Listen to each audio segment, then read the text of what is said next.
কোনো একটা অনুষ্ঠানে আপনি পাবেন না যেখানে নেতা একটা মাইক্রোফোন দিয়ে বলবে যে আপনি প্রশ্ন করুন, আমি উত্তর দেবো, এই বিষয়ে বিভিন্ন অসঙ্গতির বিষয়ে পাওয়া যাবে না।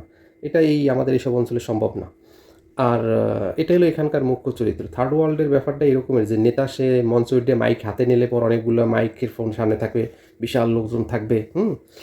এখানে আমি বলবো, এরা শুনবে, তার যে একটা হ্যাডম, একটা পাওয়ার, একটা ব্যাপার স্যাপার, এইটার জন্য এই দেশে মানুষ কোপ খাইয়ে নেতা হয়। আর এই দেশের নেতারা তো কোনো কাজ করে না, অ্যাকচুয়ালি ব্যক্তিগত আয় উপার্জনের জন্য কোনো কাজ করে না। হয় কর্মীরা অনুদান দেয়, না হলে বিভিন্ন ব্যবসায়িক প্রতিষ্ঠান তাদের ব্যবসা টিকিয়ে রাখার জন্য অনুদান দেয়। মানে এইভাবে চলে, টেন্ডার চাঁদাবাজি মাজি করে চলে, বিদায়ী তারা কোনো কাজ করে না। আর ঠিক সেম নেতার ছেলেও ওই নেতাই হয় বেশিরভাগ ক্ষেত্রে। আমি দেখছি ডক্টর জাকির নায়েকের অনেক প্রোগ্রামে যে লেকচার শেষে প্রশ্নের উত্তর দেওয়ার জন্য বলতো, এবং উনি বলতো কি যে মুসলিমদের চাইতে নন মুসলিমদের বেশি সুযোগ দেওয়া হোক। ঠিক আমাদের দেশের কালচার, রাজনৈতিক কালচার যদি পরিবর্তন করতে হয়, তাহলে আমার মনে হয় হলো যাইয়া আমার পার্টির ফেভারের চাইতে নন ফেভারের লোকগুলো নিয়ে প্রশ্ন করতে দেওয়া হোক। তাতে কি হয়, জনগণের মোটিভ সম্পর্কে জানা যায়।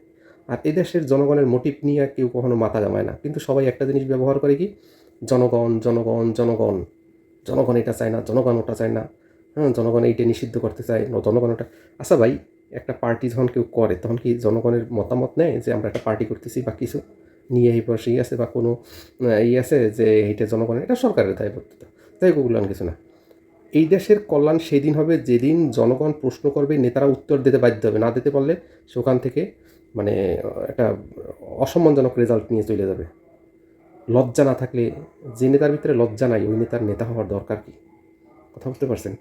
এমনও আছে, মনে করেন যে এই যে ফেসবুক, হোয়াটসঅ্যাপ, ইনস্টাগ্রামে যদি কেউ একজন কোনো একটা নেতার কোনো একটা বিষয়ে খারাপ লাগছে, যখন যদি সে একটা পোস্ট দেয়, মানুষ পোস্ট দিতে পারে, বেশিরভাগ ইয়ং ছেলেফেলেরা পোস্ট দেয় যে জানেন ওই ছেলেটার বাড়িঘর খুঁজে তারপর হলো যাইয়ে তারে অ্যাটাক করা হয়। এটা যে কোনো হোক, ঠিক আছে, সবাই করে তা না, তবে বেশিরভাগ ক্ষেত্রে এটা হয়। অ্যাক্টিভিজমটা নষ্ট করে, তার ভিতরে অ্যাক্টিভ কিছু থাকে এটা নষ্ট করে। হুম আর এই নষ্টের মূল কারণ হলো যে এই প্রশ্নটা তার বিপক্ষে চলে গেছে, সেইটার উত্তর জানে না, এবং এটার উত্তর দিতে সে বাধ্য না। এই যে আমি বাধ্য না, আমি কেন তোমার উত্তর দেবো, আমি কী করে তা তোমার জানা দরকার কি, প্রয়োজনে তুমি আমার দল করো না, আমার ইয়ে করো না, ইয়ে করো না। এই যে একটা কালচার, এই কালচারের কারণে এই দেশের যত অবক্ষয়। আর এই অবক্ষয়ের কারণই হইলে এখানে যে আপনি প্রশ্ন করতে চাইলে প্রশ্ন করতে দেওয়া হয় না। আর প্রশ্নটা যদি আপনার মন মতন নয়, তুমি এগুলো বুঝবা না, এটা পলিটিক্যালস, অনেক বিষয় ব্যাপার, ঠিক আছে। আরে ভাই, প্রত্যেকটা জনগণ সব কিছু বোঝে, আর এখন হলো বোঝার দিন।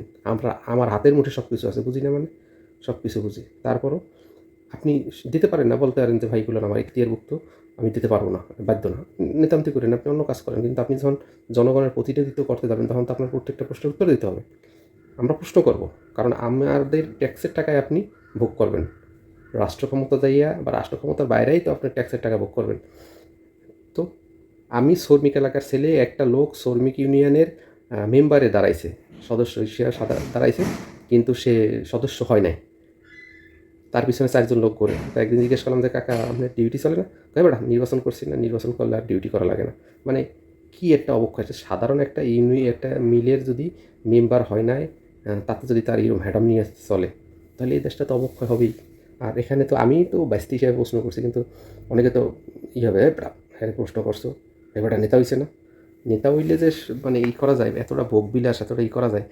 এই কালকে দেখলাম আবু হেনা রাজ্জাক হিসাবে একটা কথা বলছে যে ক্ষমতা যে কেন ছাড়তে চায় আমি কেবল বুঝতে পারতেছি। কি, ওনার সামনে অনেকগুলো মিডিয়ার মাইক্রোফোন, অনেকগুলো ক্যামেরা, এগুলোতে এইখানে কাজে ভাই ক্ষমতা এই কারণেই ছাড়তে চায় না, ক্ষমতায় ছাড়লে তো আর এইগুলো আসবে না, ঠিক আছে, এগুলো থাকবে না, ঠিক আছে। আসলে ব্যাপারটা এইটা, ক্ষমতা লোভ, মারাত্মক মারাত্মক লোভ।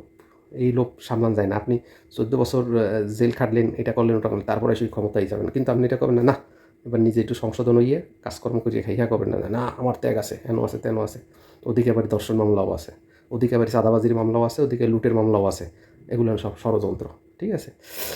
যাই হোক, এই হলো যে মূল কথা। যেদিন প্রশ্ন করতে পারবে দেশের মানুষ, যেদিন নেতা বাধ্যই উত্তর দিতে পারবে, সেদিন বুঝতে হবে যে দেশ পরিবর্তন হচ্ছে। অতদিন এই সংবিধান কন একন ওকন কাজ হবে না। যেদিন কর্মী দাঁড়াইয়ে নেতারা বলতে পারবে যে আপনি আপনার দল করি, হেন করি, তেন করি, এটা আপনার অন্যায়, আপনি এটা করছেন, এটা সঠিক না, সেই দিনে দেশের পরিবর্তন হবে, নতুবা হবে না। এই সংবিধান সংস্কারে দিয়ে বালসাল দিয়ে কিচ্ছু হবে না, কিচ্ছু হবে না।